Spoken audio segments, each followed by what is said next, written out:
Urobo werindobole ya naluna o.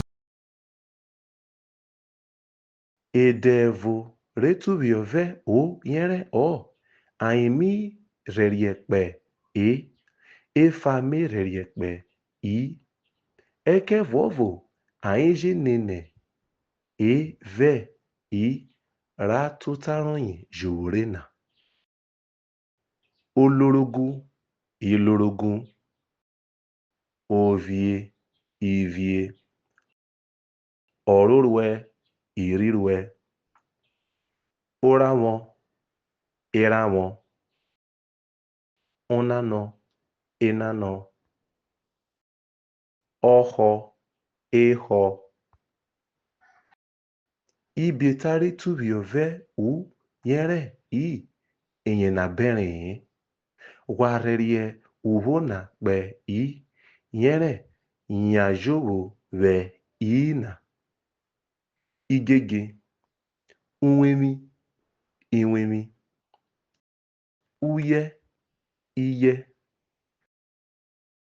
igho igho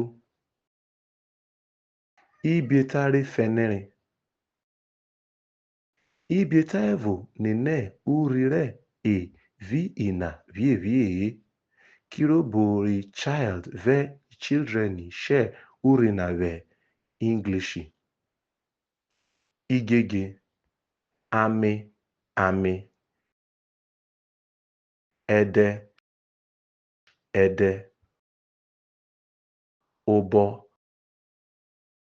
abo owo awo obe ebe ofenehirove inana keridie ainine urire awowine ekpe i kere irike kona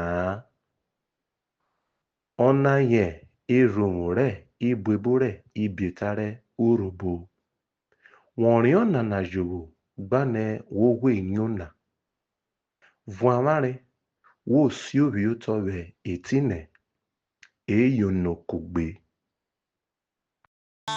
Urobo werindobole ya naluna o.